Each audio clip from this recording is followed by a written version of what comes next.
श्रीगणेशाय नमः। दत्तात्रेयन्नमाम्यहम्। श्रीराम राम रामेति रमे रामे मनोरमे सहस्रनाम तत्तुल्यं रामनाम वरानने। रामाय रामभद्राय रामचन्द्राय वेधसे रघुनाथाय नाथाय सीतायाः पतये नमः।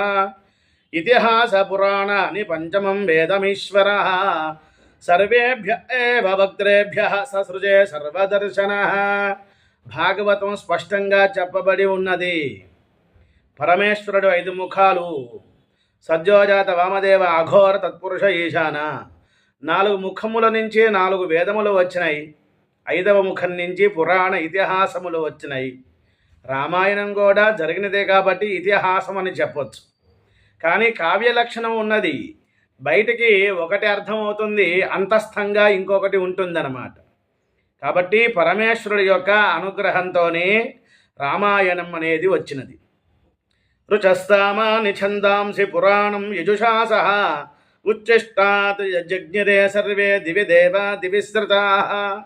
అథర్వకాండ చెబుతోంది, శృతి చెబుతోంది.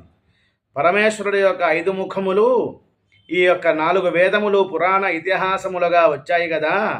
వేదము తెలుసుకుంటాం, వేదాంతం తెలుసుకోవాలి అంటే ఇతిహాస పురాణాలతో ఉపబ్రహ్మణం చెయ్యాలి.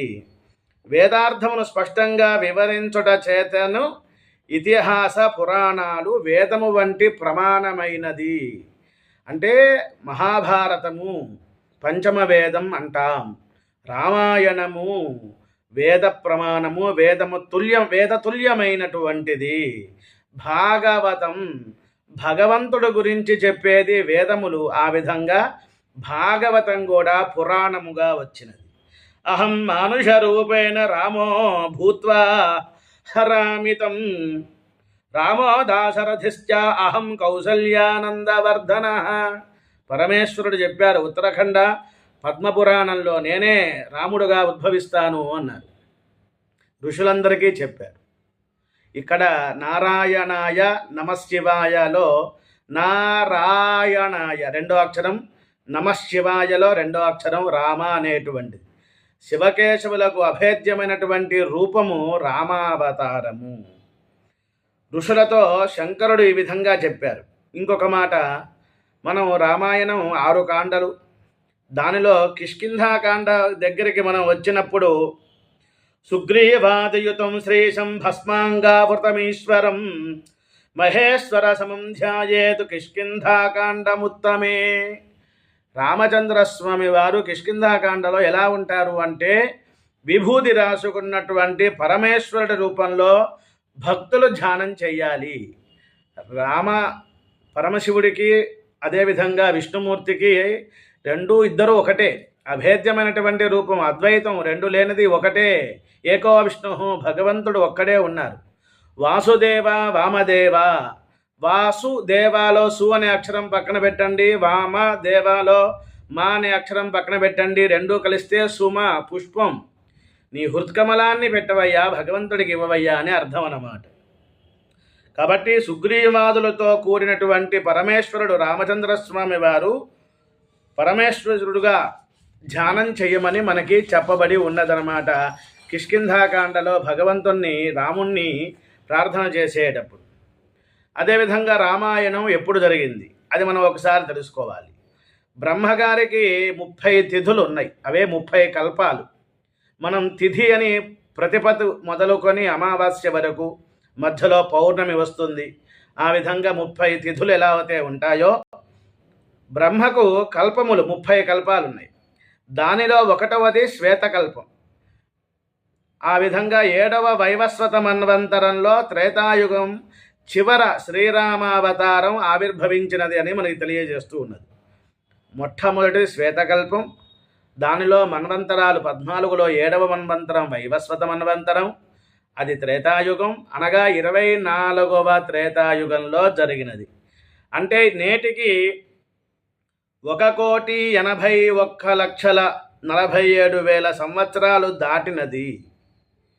ఇప్పటికీ కలియుగం ప్రారంభమయ్యి 5,120 చిల్లర దాకా వచ్చింది. ఒక మహాయుగానికి ఒక్కొక్క వ్యాసులు ఆవిర్భవిస్తూ ఉంటారు. ఆ విధంగా ఇప్పుడు 28వ త్రేతాయుగం అయిపోయింది, ద్వాపర యుగం అయిపోయింది, కలియుగంలో ఉన్నాం. ద్వాపర యుగంలో మనకి కృష్ణద్వైపాయనులు అని వ్యాసుల వారు ఆవిర్భవించారు. అదేవిధంగా 24వ త్రేతాయుగంలో వాల్మీకి మహర్షే వ్యాసులుగా వచ్చారు. భవిష్యత్తులో వచ్చేటువంటి వ్యాసులు ఎవరు అంటే కృపాచార్యులు, ద్రోణాచార్యులు ఇలా ఉన్నారు కదా మహాభారతంలో. ద్రోణాచార్యుని యొక్క పుత్రుడు ఎవరైతే ఉన్నారో అశ్వత్థామ, వారు తర్వాత మనకి వ్యాసులుగా వస్తారు అని చెప్పబడి ఉన్నది.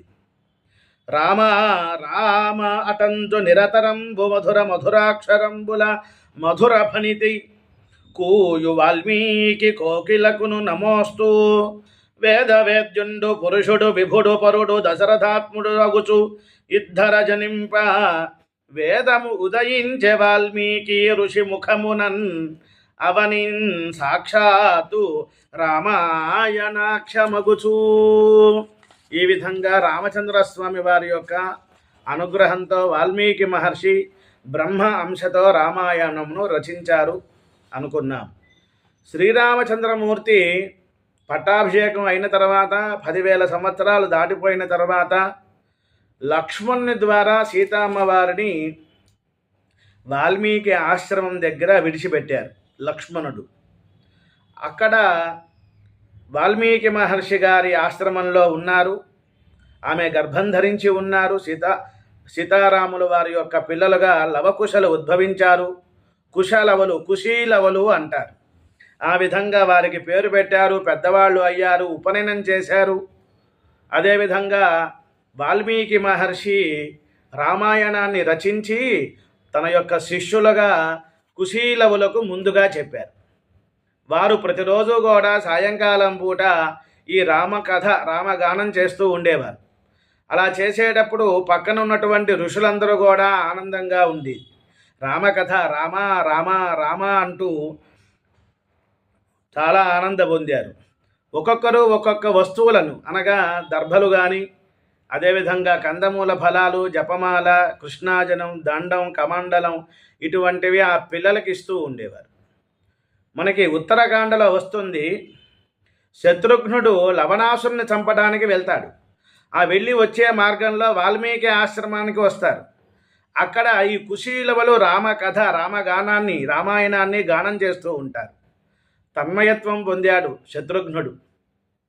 తర్వాత తన యొక్క రాజ్యానికి అన్నగారి దగ్గరికి వచ్చారు. కొంతకాలానికి శ్రీరామచంద్రమూర్తి అశ్వమేధ యాగం చేశారు.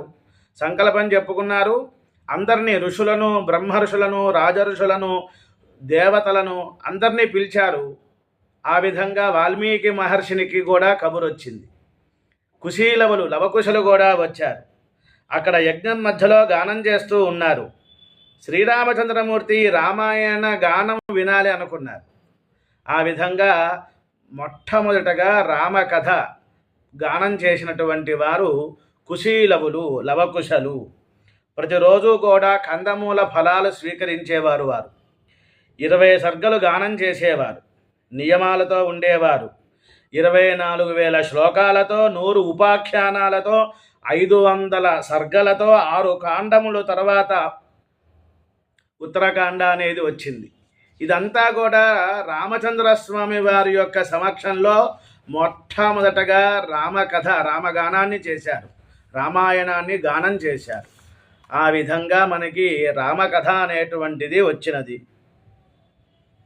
స్వస్తి.